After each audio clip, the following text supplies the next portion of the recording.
Your Nvidia settings can make or break performance in every PC game. So today, I'm going to be running you through the best settings in 2025 for the new Nvidia app, as well as the Nvidia control panel in order to achieve the best FPS, lowest latency, best visuals, and overall best performance in any game that you play. So the first thing you're going to need to do if you don't have it yet is to get the Nvidia app, which replaces GeForce Experience. You can just come over to the Nvidia website, just search in Google for Nvidia app, and you can download it from here.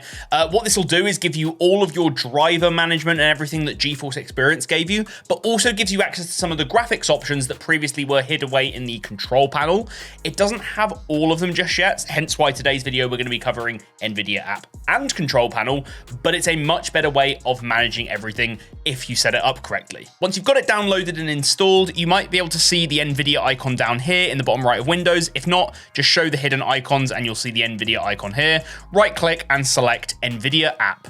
It'll take a second to load up and you'll be presented with this nice little app here. The next thing to do is select drivers on the menu on the left here. Make sure you've got game ready driver selected. Studio driver is for people who are using creative apps like Adobe products and photo editing apps, but for games you want to make sure you're grabbing the game ready driver and install the latest driver that's available before we dial in any of the settings today. Now before we continue, I just have to tell you guys about a new event that you are not going to want to miss. Raid Shadow Legends is running its latest global event, Alice's Adventure, complete with 5 brand new legendary champions inspired by the classic tale of Alice's Adventures in Wonderland. You've got Alice the Wanderer, Cheshire Cat, Mad Hatter, Knave of Hearts, and of course, the fearsome Queen of Hearts herself. So this is the promo video they've released for this event, and like graphically it looks insane. He looks freaky, but he looks cool though. Oh, and she becomes a badass. So then this is the Alice that you get to play as in game. Okay, she looks insane.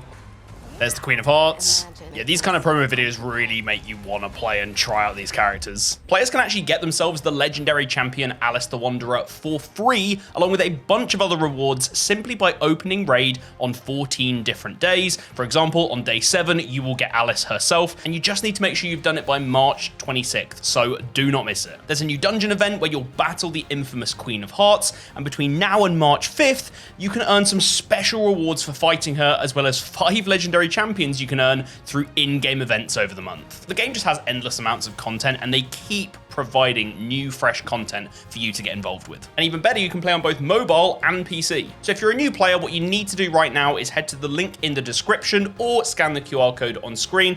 That'll get you access to a huge starter pack in-game, including the epic champion Drake included. And then after reaching level 15, you will unlock yourself Knight Errant, another epic champion. Just remember, these are exclusive to my links, and it gets even better. You can use the promo code Monkey King to get yourself not an epic, but the legendary champion Sun Wukong for free, who might just be the coolest champion that I've ever seen. And lastly, like with many games, Raid is best enjoyed with friends, so bring them over and join my clan, Dave's Sweaty Gamers, that you can see on screen. You really don't want to miss out on everything Raid has to offer right now, so remember, use my link in the description or scan that QR code on screen. Anyway, back to the video. Moving on to graphics, you'll be taken to the program settings area where you can actually select individual games and set the in-game settings from the Nvidia app. And this is really only going to be a useful thing to do if you're just someone who is maybe new to PC gaming and doesn't want to follow loads and loads of guides on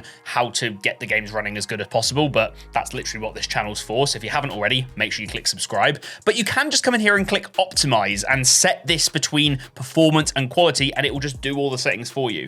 In general, it works decently well, but for power users, I would just avoid playing with these and instead open up the game itself, follow some guides online, and make sure the settings are dialed in the game itself. What we do care about and want to change are the global settings, which I'm going to cover now. The global settings in here are just a few of the settings that we used to have to control from the Nvidia control panel. We've got things like low latency mode, things like power management mode. These are classic settings that have been around for Nvidia GPUs forever, but you used to have to do it in the Nvidia control panel, and now we can do it from within here. So let's run through them. Starting off with RTX Dynamic Vibrance. This is a fairly new setting that uses the RTX technologies within your Nvidia GPU to change the vibrance and the colors of games that you're playing. However, it doesn't really work very well. There's been a lot of tests done on this that you can go and see online. It really crushes a lot of colors. It makes things overly saturated. It doesn't look natural at all. And so I would highly recommend that you keep this off for now until they improve this. For CUDA GPUs, you should only have one option in here, assuming you've only got one GPU. Just make sure that it's ticked and apply it and make sure it's listed here. For smooth motion, this will only be available if you have a 50 series card or newer, which have only just dropped, so not many of you guys will have it. And because of that, I'm not even going to sit and try and recommend what you should put this on. I haven't done any research into it. I've got a 40 series card, but in general, I would probably recommend that you keep it off anyway, because it's probably fairly untested at the moment. Low latency mode, however, is not a new setting. This has been around for a long time and basically gets your GPU and your CPU working far more efficiently to get you much better latency in any game that you play on PC. And there are three options we've got here. We've got off, on, and ultra. My main recommendation for most people would just be to set this to on. Forcing this to ultra in games that don't handle it too well, I remember PUBG back in the day had a bit of a problem running with the ultra setting, will actually lead to stutters, some weird issues when you're playing games, and in general, I would just think putting this to on will give you the overall best experience. There will be some games that will offer on plus boost in the in-game settings, and for those games, you can just set that up in the in-game settings without setting it in here. So yeah, just leave this on. For image sharpening, you can turn this on and get a sharpening filter that applies to every game that you play, and it does make games look a hell of a lot better in certain cases. What I'd recommend doing is, rather than setting this up inside of the global settings, is to actually come back to program settings, pick the game that you might want to sharpen up, for example, Marvel Rivals, scroll down, and you'll see that there's an image sharpening option in here. I've actually got this set up for Marvel Rivals at the moment with 0.45 and then 0.17, and that means that I'm only getting the sharpening in that specific game. The reasoning for this is some games really make good use of it. Some games do not make good use of it at all, and in fact actually look worse. So it's a game by game basis. In the global settings, I would recommend that you just keep it off. The max frame rate setting does exactly what it says on the tin. It sets a frame rate cap, which can help with some games in terms of frame timings and how the game feels to play. However, I would steer away from setting a global max frame rate limit in here. Any games that really make use of having a frame rate limit, like putting the game at your monitor's refresh rate as the limit, so potentially if you've got a 144 Hz monitor, putting it at 144 FPS, those games will have a frame rate limiter inside of the in-game settings, and it's been proven on multiple occasions that those in-game frame rate limiters lead to far better input latency than the global setting in either the control panel or in the Nvidia app. So once again, I would recommend that you do not use this for now. Moving on to monitor technology, if you have a G-Sync monitor, you will see G-Sync compatible will be available in here. If you don't know what G-Sync is, it is a technology with monitors where the refresh rate of the monitor actually adjusts on the fly to match whatever the FPS of the game that you're playing is. This leads to potentially better input latency, but the main thing is absolutely no screen tearing, so the game just looks and runs really nicely. However, I'm not a massive fan of running G-Sync. I just never have been, so I'm usually a fixed refresh kind of guy. I would say if you have a G-Sync monitor, read into G-Sync, see if it's something that's going to be good for you. I personally, for playing a lot of competitive games, just prefer fixed refresh rate, running my monitor at 360 Hz all the time, flat out. It just feels better to me, but either of these options can be good depending on your use case. Just go do some research on G-Sync. Then we've got power management mode, which you can set between normal and prefer maximum performance, which for the longest time people have said, oh, you definitely have to set this because it's going to make your GPU always perform the best and you're going to get loads of FPS. But no, this is not what you want to run. All prefer maximum performance does is it will run your GPU at max clocks in all circumstances, no matter whether it actually needs them or not. If you just simply run this on normal, it will allow your GPU to lower its clocks when you're doing non-intensive tasks, and then when you start playing those games that really need it, it will ramp those clocks up to exactly what you need. Running this at prefer maximum performance, dare I say it, will just lead to a GPU that has a shorter life than it needs to. And it can also make fans run louder for no reason. It can draw a lot more power, which in this day and age where energy costs a hell of a lot, there is just no point in doing this. So I would recommend highly that you just run this at default. Then we've got shader cache size. So a lot of games these days, when you load them up, you might see shaders compiling and it does a big long install as the game's running. Basically what this is doing is it is installing and putting these shaders that can be accessed in game when you start playing, that will lead to a lower amount of stutter and less stuff needing to be rendered in as you play. By default, I think the driver default is something like 1 gig. I think it's around that. I would highly recommend setting this to 10 gig at least. All this will mean is that you have a decent amount of space available for different games that you play to allow for the shader cache to not have to refresh when you're playing different games. There's also been a couple of games like Call of Duty, for example, where having this set to 10 or 100 gig has actually just led to overall better performance and less stuttering as well. So yeah, set this to 10 gig or even 100 gig if you're playing a lot of different games and therefore you need a much bigger shader cache. Vertical sync, or VSync as we mainly know it. What this does is it will make sure that the game that you are playing has its FPS matching whatever the refresh rate of your monitor is. So if you're playing a game and you're playing on a 144 Hz monitor, it will lock the FPS at 144, which should lead to less screen tearing, similar to G-Sync, but you should not be running VSync. It adds a hell of a lot of input latency for no reason, and as long as you're running a 144 Hz or higher monitor, input latency will be low and screen tearing will be practically non-existent. Also, if there is a little bit of screen tearing, I would recommend you get used to it because vertical sync really kills how the game feels. Input latency feels horrendous. So do not use VSync. Ideally, if you have a problem with screen tearing, get yourself a G-Sync monitor and then set up G-Sync so that at least then you have an FPS that can still fluctuate and less input latency as well. And the last thing on this list is virtual reality variable rate super sampling.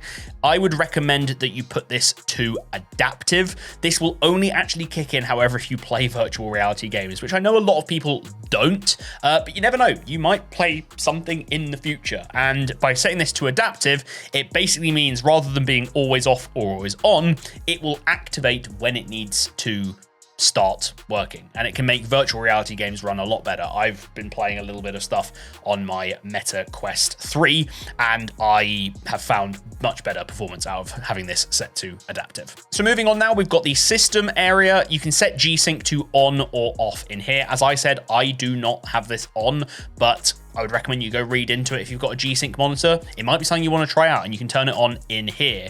Scrolling down a little bit, you've got where you can set your resolution and your refresh rate. Please make sure that you've got your refresh rate set to the refresh rate your monitor is meant to run at, which is whatever the highest option is in here. Still, to this day, we see people with 144 Hz monitors that are set to 60 Hz, and then they don't realize, and they are basically having a monitor that is a complete waste of money. So make sure that this is set up properly here. We've then got a video tab where you can turn on these RTX video enhancements. These are basically the same as the RTX dynamic vibrance in here, so you do not want those on. Performance is where we can do some tuning of the GPU. I haven't done a lot of testing on this yet. I know some people have access to a higher power maximum. They'll have it set at 100, but they can actually just pull this to a higher value, which actually just gets you better performance. But I'm not going to do any recommendations on this today because I haven't played around with it just yet. And then the last thing in here is my rig, which shows you all of the different details of the stuff you've got in your PC, so you can see what I'm running here. And you've also got a nice option down here to open up the Nvidia control panel, which we are going to do in just a second, to dial into some lower level settings that haven't made their way into the Nvidia app just yet. But first, I would like you to come over to the settings area down here and check if you have on either the Nvidia overlay or the game filters and photo mode. Please, please, please turn these off. There's been a lot of testing done that has shown that both of these settings, especially this game filters option, even if you're not using any game filters, it is tanking the FPS of every game you play, no matter what it is. Pretty badly as well. So make sure both of these are off. This is one of the biggest complaints I've seen about the Nvidia app. And when you turn these off, it runs as we've always known it to. No problems, okay? So it's just that simple, okay? So let's go over to system area, click my rig and click Nvidia control panel. And that'll open up the control panel for us to play around in. You can also still just right click and select Nvidia control panel from here, but it's nice that we have the option in the Nvidia app as well. So we'll move this to the center and move over to the manage 3D settings area. Now in here, we're going to have global and program settings. This is very similar to what we saw in the Nvidia app. And if you look in global settings and go down to things like low latency mode, it's set to on because we've already set it in the Nvidia app. So both apps are synced nicely together, but there's a lot more stuff in here that we need to cover. So what I'll quickly do is run through the list and point out all the settings that we didn't have access to in the Nvidia app and tell you exactly what you need to set them to and why. So starting off with ambient occlusion, we want to set this to off. What this actually means is let the application do what you want with it. Don't force it on for every game, which is going to be my main recommendation for a lot of settings in here. You don't really want to be forcing this kind of graphic setting from a global perspective. You just want to let the program you're running determine what kind of ambient occlusion, shadows, anti-aliasing, all that kind of stuff is happening in the background, okay? Anisotropic filtering, however, is the one where I would recommend actually forcing 16x. If you don't know what anisotropic filtering is, it basically improves how textures look when you view them from an angle. So if you view something head on, it's going to look some way, but if you start tilting it away from you, how that texture renders in is improved greatly by turning up anisotropic filtering all the way to the max and forcing that at a global level. So going a little bit against what I said before, but this will make games look a hell of a lot better. Next one is anti-aliasing FXAA. Definitely want this off. FXAA is a terrible way to set up anti-aliasing. It is very blurry. Most games now come with much better anti-aliasing options, even things like TAA, which aren't great, but you've got things like MSAA as well, which are just all better anti-aliasing to get rid of those jagged edges on the edges of objects and stuff. FXAA ain't it, so keep it off. Gamma correction, you want to leave this on. This will overall just improve anti-aliasing, whatever method is being used in games. It will keep lighting overall on objects better and make those edges look a lot cleaner than they would if you turn this off. And then anti-aliasing mode, we want this to just be application controlled. So if you want to set TAA, MSAA, or maybe even FXAA, or no anti-aliasing, whichever you want to select, it will let the application determine that. And same thing goes for anti-aliasing transparency. Make sure that's off as well. Background application max frame rate. So this is similar to the application max frame rate that we had in the Nvidia app, but this is specifically what the FPS of your application is when you alt tab out of it and you look at something else over on a different screen. For this, I would actually recommend that you turn this on and turn this down to something like 10 FPS. What this will do is when you alt tab, oh, it can't go lower than 20. Okay, set it to 20 then. What this will do is when you alt tab out of a game, so you're playing something over here and you go, okay, I want to check something on Google Chrome or a browser, or just check something else on your computer, it will lower the FPS of the game that's still running, freeing up a lot of resources to make sure that whatever you're doing in terms of multitasking is not getting hampered by the fact that your game is still running at 200 FPS on your other screen. It's a very nice thing to have on and have globally, because if you're not tabbed into the game, you don't care about how much FPS it's running. Just makes everything run a bit smoother, okay? CUDA GPUs, this is all as we had in Nvidia app actually, so we just have that set to RTX 4080. And then system fallback policy, just leave this to driver default. Low latency mode we already had, max frame rate we've already covered, monitor technology we've covered, MFAA, multi-frame sampled AA. You definitely want to turn this on. Basically, in any circumstance from now on, assuming you've got this on, if you're using MSAA, which is it's one of the best anti-aliasing techniques you can use in a game, if and only when you are using that, it's just going to make it look even better because it's going to be using MFAA in place. In broad strokes, it's just a better version of MSAA. And as I said, it's only going to take place when you're using that anti-aliasing option. So there's no reason to not turn it on. It's just improving a setting that you would be selecting anyway inside of your games. OpenGL GDI compatibility, just set this to auto, just the default. And rendering GPU, auto select as well. Or if you have multiple GPUs, just make sure you've got the correct one selected. Power management mode we've covered. Preferred refresh rate, just make sure that this is application Preferred refresh rate, make sure this is set to highest available. We don't want, for whatever reason, a game to be not allowing our monitor to run at the refresh rate it should be, which would be a weird occurrence anyway, but I think for safety, just set this to highest available. Shader cache size, we've covered. Texture filtering. Okay, we've got 4 settings in here: anisotropic sample optimization, negative LOD bias, quality, and trilinear optimization.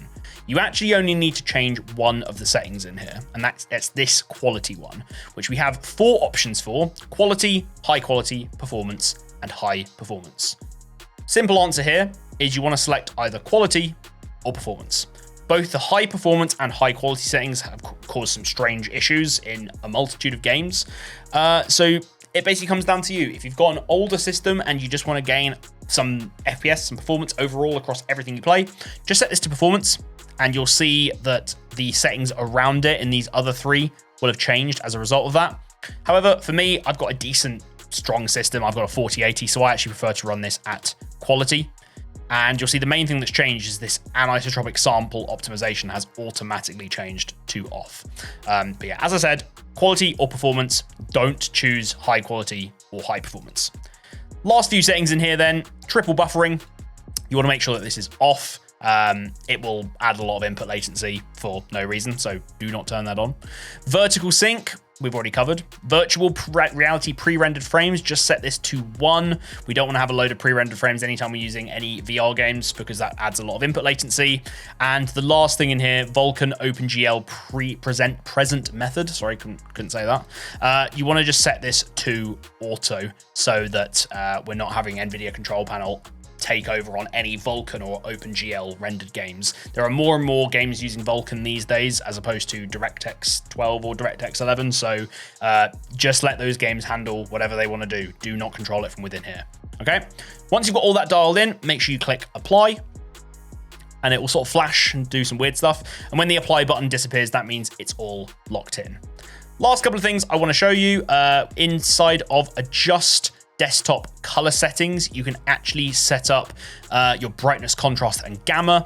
Don't play around with these too much. They start off at a default of 50, 50, and 1. You can see I've bumped all mine a little bit. You want to control most of this kind of stuff from your monitor settings. You don't want to be jacking the gamma up all the way and really throwing off the colors. Just control it from within your monitor as best as possible. Get that looking good. And then if it still doesn't look exactly how you want it, you can do some fine tuning in here. One thing you can do, however, which I have done, is digital vibrance, which you can see. I'll see if my OBS picks this up. As I move this left and right, it actually doesn't pick it up. That is disappointing. What it's actually doing in the background that I can see is it is changing how vibrant and how much the colors pop on my screen. By default, this is set to 50, and I think a lot of colors are very muted on most monitors. Setting this to 75%, it looks damn good. It looks really, really good. So you can just set that up. Once again, click apply, and that will all be locked in. And with all of that locked in, apart from updating your drivers, you should never have to change anything in the Nvidia app or the Nvidia control panel again until maybe they add some new stuff in the future. But this will give you really good performance. As I said, lowest input latency, make everything look overall the best it can be in any PC game. And just before you go, do not forget about the Alice the Wanderer event in Raid Shadow Legends happening right now. As I said, you can click the link in the description below or scan the QR code, or even just click on the end card over here to go and check that out and see everything amazing that is on offer right now.